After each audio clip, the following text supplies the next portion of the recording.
નમસ્કાર મિત્રો, સ્વાગત છે યુટ્યુબ ચેનલ મિશન ગવર્મેન્ટ એક્ઝામની અંદર. આજનો આ વિડીયો એવા ભાવિ શિક્ષકો મિત્રો માટે જે આવનારી ટાટા હાયર સેકન્ડરી મેન્સની પરીક્ષાની તૈયારી કરી રહ્યા છે. આજનો આપણો નિબંધ છે બદલાતું મીડિયા અને સમાજ. તો શરૂ કરીએ આજનો વિડીયો. જીવનની પળે પળની ખબર જે રાખે એ જ તો મીડિયા સમાજનો અરીસો કહેવાય. સત્યને ઉજાગર કરે ને અન્યાય સામે લડે, એનાથી જ લોકશાહીનો ચોથો સ્તંભ મજબૂત થાય. માનવ સભ્યતાના આરંભથી જ સંચાર અને માહિતીના આદાન પ્રદાનનું વિશેષ મહત્ત્વ રહ્યું છે. પ્રાચીન સમયમાં જ્યારે રાજા મહારાજાઓ પોતાના સંદેશા પ્રજા સુધી પહોંચાડવા માટે ઢંઢેરો પીટાવતા કે પથ્થરો પર શિલાલેખો કોતરાવતા, ત્યાંથી શરૂ કરીને આજની સેકન્ડના હજારમાં ભાગમાં વિશ્વભરમાં સમાચાર ફેલાવી દેતા ડિજિટલ યુગ સુધીની સફર ખરેખર વિસ્મયજનક રહી છે.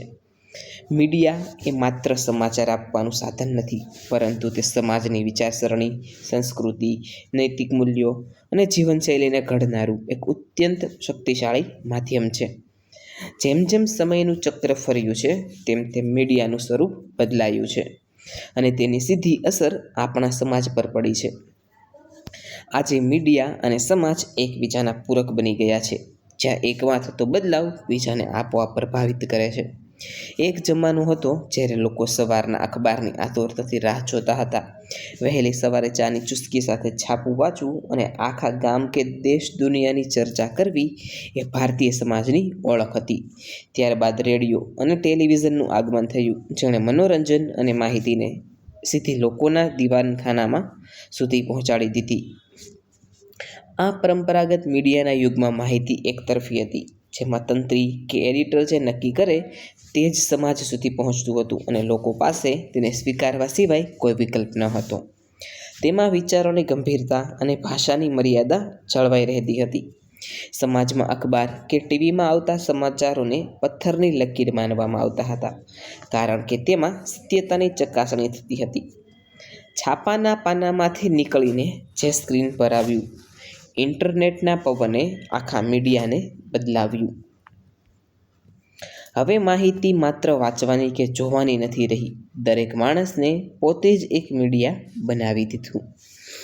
આજના 21મી સદીના આધુનિક યુગમાં આપણે સોશિયલ મીડિયા અને ડિજિટલ ક્રાંતિના સાક્ષી બન્યા છીએ. સ્માર્ટફોન અને સસ્તા ઇન્ટરનેટે મીડિયાના આખા માળખાને બદલી નાખ્યું છે. હવે સામાન્ય નાગરિક માત્ર માહિતી મેળવનાર દર્શક કે વાચક નથી રહ્યો, પરંતુ તે પોતે જ એક કન્ટેન્ટ ક્રિએટર અને પત્રકાર બની ગયો છે. ફેસબુક, ઇન્સ્ટાગ્રામ, એક્સ, યુટ્યુબર અને વોટ્સઅપ જેવા પ્લેટફોર્મ્સે માણસના હાથમાં એટલી શક્તિ આપી દીધી છે કે તે પોતાના ઘરના ખૂણે બેસીને આખી દુનિયા સામે પોતાનો અવાજ ઉઠાવી શકે છે. આ બદલાવે માહિતી મેળવવાની ગતિને તીવ્ર બનાવી દીધી છે અને ભૌગોલિક અંતરોને સાવ ભૂંસી નાખ્યા છે, જેના કારણે આજનો વૈશ્વિક સમાજ એક નાનકડા ગામડા જેવો બની ગયો છે.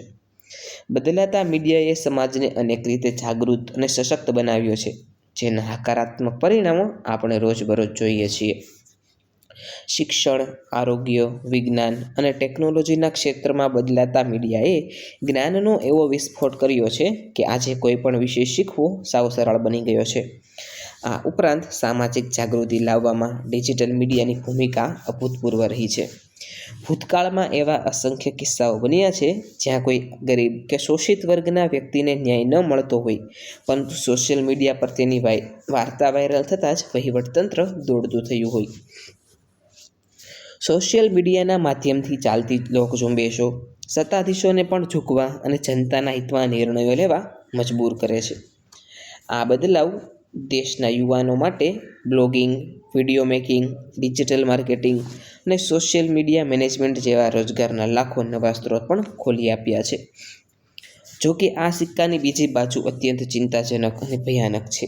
મીડિયાનો આ બદલાવ સમાજ માટે જેટલો આશીર્વાદરૂપ છે, તેટલો જ મોટો અભિશાપ પણ સાબિત થઈ રહ્યો છે. આજે સૌથી મોટો પડકાર ફેક ન્યૂઝ એટલે કે ખોટા અને ભ્રામક સમાચારોનો છે. કોઈ પણ પ્રકારની ખરાઈ કર્યા વિના વોટ્સઅપ કે ફેસબુક પર ફેલાવવામાં આવતી અફવાઓ સમાજમાં કોમી રમખાણો, હિંસા અને જ્ઞાતિવાદનું ઝેર ઘોળે છે.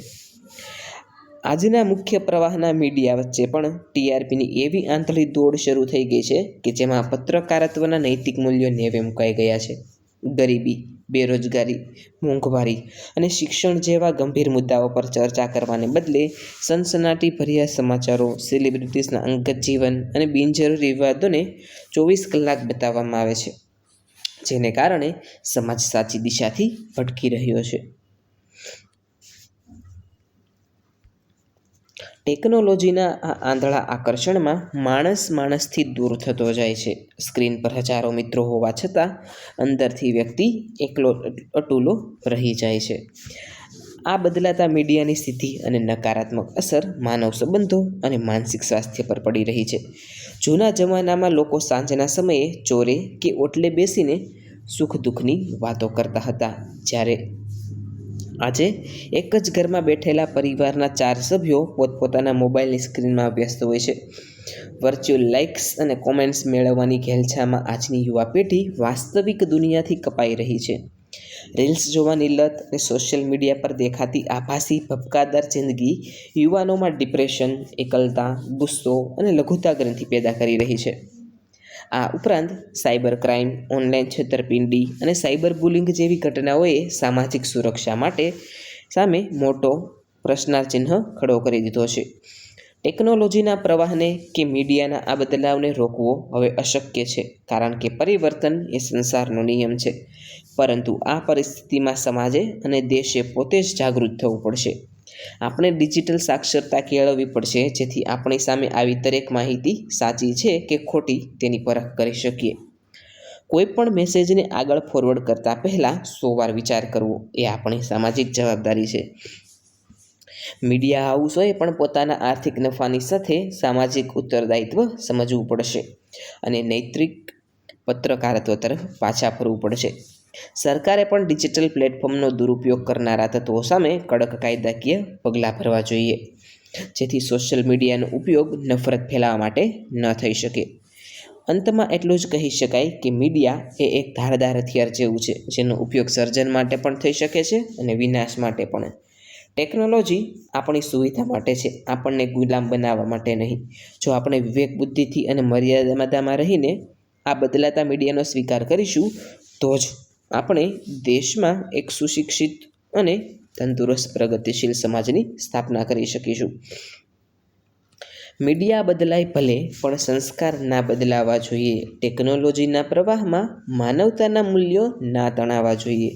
સત્ય, ન્યાય અને સમાનતાનો એવો દીવો પ્રગટાવીએ કે મીડિયા અને સમાજ બંને મળીને ઉજ્જવળ બનાવીએ, દેશને ઉજ્જવળ બનાવીએ.